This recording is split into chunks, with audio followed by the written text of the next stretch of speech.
Well, there he goes. Juan Soto is officially off the board, and he is officially a New York Met. What's going on, guys? The king of 161st Jit. I'm back in another video, and the New York Mets have signed Juan Soto to a 15-year, and now let me get this straight, $765 million deal.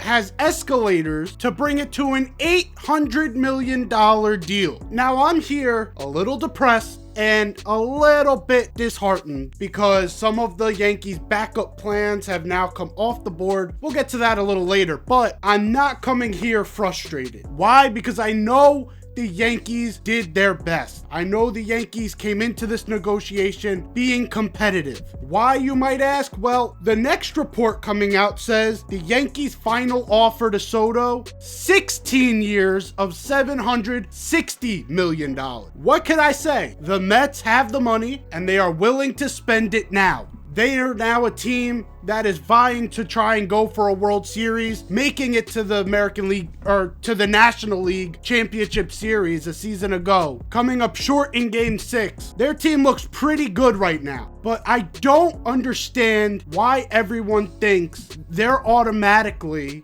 a team without holes. Their starting rotation looks terrible. You got Kodai Senga as your one, and Kodai Senga is a great one to have as long as he's healthy. But after that, you've got Frankie Montas, Clay Holmes, David Peterson. These are not real competitive starting pitchers. Frankie Montas has an opportunity to be a reclamation project, so I'll give them that. That was a good signing by the Mets to get Frankie Montas. Getting Clay Holmes to be a starter is a little ridiculous to me. You guys have been here. You guys are most likely Yankees fans. You guys have been here for the Clay Holmes experience. Has any part of that experience told you he's a starter? And I get it. 3-pitch mix, and he does better in the earlier inning. I get it to a sense, but nothing that he has given on the field tells you starter. He is a middle relief pitcher that needs low leverage innings. Anytime he's come in for multiple innings for the Yankees, he shit the bed in the later innings. Their bullpen is also shaky outside of Edwin Diaz, especially if you're pulling David Peterson out of that bullpen, because David Peterson was your only consistent guy in that bullpen. This is a team, as well as they are flawed, they are also talented. They have to fill out first base, but most likely Pete Alonso will be back. If you add Pete Alonso, you got Francisco Lindor. Mark Vientos looked amazing. Francisco Alvarez, when he's right, looks great. Luis Angel Acuna, if he can build his way up to being a legitimate major leaguer full-time, that's a scary sign for the league. They are not a bad team, but don't tell me that they don't have holes. Who's going to be their full-time center fielder? I get Tyrone Taylor was really good last year. Is Tyrone Taylor going to be good every year? Are we really relying on Tyrone Taylor to bring you to the promised land? Second base, if Luis Angel Acuna does not fully develop and hits a second-year wall, what, are you going to throw Jeff McNeil back there? Jeff McNeil is looking like more dead money than Josh Donaldson for the Yankees. The Mets have issues, but a lot of those offensive issues get patched up with another consistent power bat that now gets to play in Citi Field for 81 games. Now, if we're looking at this from the Yankees' point of view, which is why most of you are here, where do the Yankees go next? Like I brought up in the beginning of the video, there has already been a backup plan that has foiled already. Willy Adames is now officially off the board. He is now in San Francisco. A great signing for San Francisco, looking for their shortstop. People thought that Los Angeles was going to be the favored spot for Willy. The Yankees were calling about a backup plan, and San Francisco swooped in and gave them $186 million. That is a great signing for them to shore up that shortstop spot or that third base spot with Matt Chapman possibly going to shortstop. I don't know how much I like that. Would have liked to see Willie go to shortstop. Either way, I like the move for San Francisco, but what that does for the Yankees is that puts us in a bit of a bind here. Where do the Yankees go? You gotta go starting pitching. Now that Soto's off the board, we have no Soto on the books. Not only should we be going after Max Fried, we should be also going after Corbin Burnes. We have to make this rotation the best rotation in baseball because this offense at times can sputter. Yes, we have Jazz now, who's a bit more of a consistent force at third base than other guys in that lineup. Juan Soto was the consistent force in the lineup. There's no really replacing him. I know a lot of people have been looking to, what do you do to replace his value? Like, get his value on the aggregate, the Moneyball method. There's really no doing that in this market. Unless you're willing to trade all your prospects in your farm system, including Jason Dominguez, to go out and get someone like Vlad Guerrero Jr. and then you pair him with like a Teoscar or an Anthony Santander. If you did something ridiculous like that, then fine, you can replace him on the aggregate. There's no replacing him on the aggregate in the free agent market. So what you got to do is you got to shore up spots that can be vital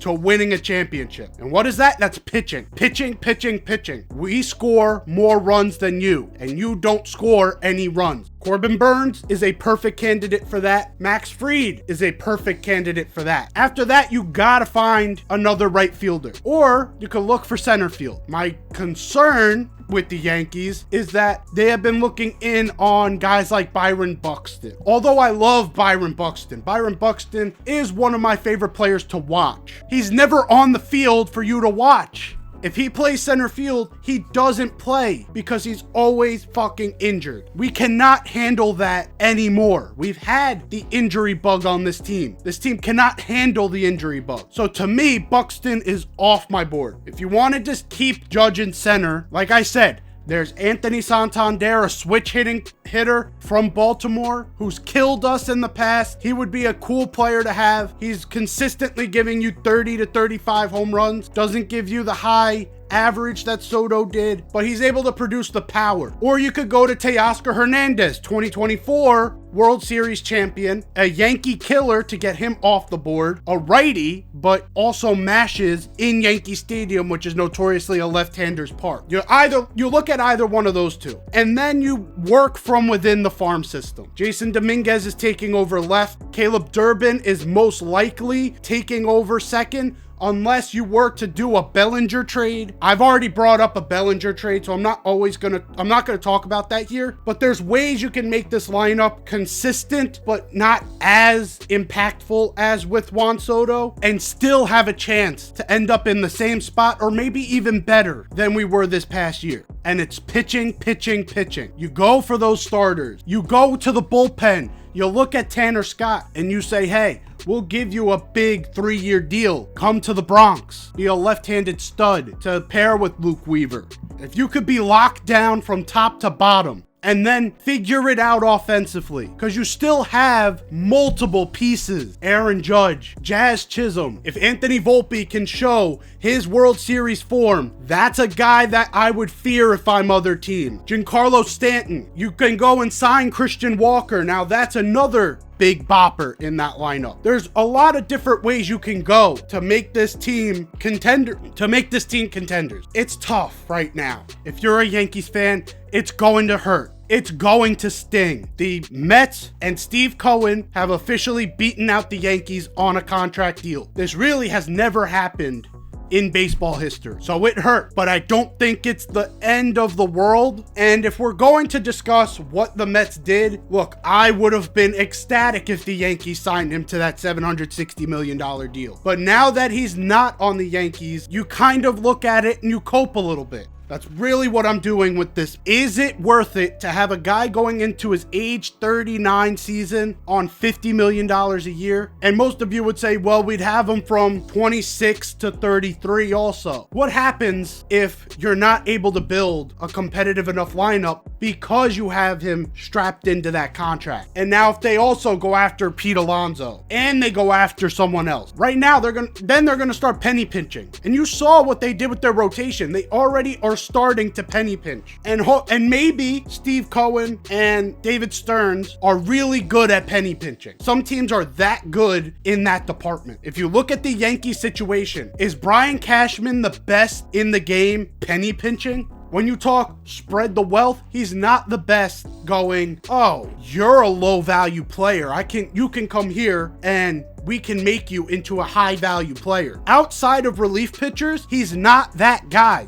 So being able to spend bigger money on multiple positions is probably better for Brian Cashman. Knowing who you got to get and get him. If we got Juan Soto, either way, if we kept this current team and we had Juan Soto, we'd have a chance. I'm not saying this doesn't hurt, but hear me out. If we had Juan Soto, there's a chance we don't get Christian Walker because he's too expensive. So you'd go after someone like Carlos Santana, who's 40 years old. The Yankees don't have a great injury history with players, especially when they're aging. Carlos Santana gets injured, you put in Ben Rice. Ben Rice is very inconsistent at this point in his development. Now imagine if one of our other guys goes down. Who's coming in? There's no depth if we have Juan Soto. And like I said, the Yankees would have a great chance of winning with Juan Soto, and it's probably the better situation. But I don't think the latter is as bad as people are gonna make it seem to be. Anyways, guys, how are you feeling about this news? I know it's very late at night, so if you're watching this in the morning, let me know on your way to work, what are you feeling right now? Because I'm feeling a bit depressed, but I'm hopeful that this team can build from here, build off of that World Series run, and maybe go all the way next year, just like the Washington Nationals did. I'm out of here. Take care and peace.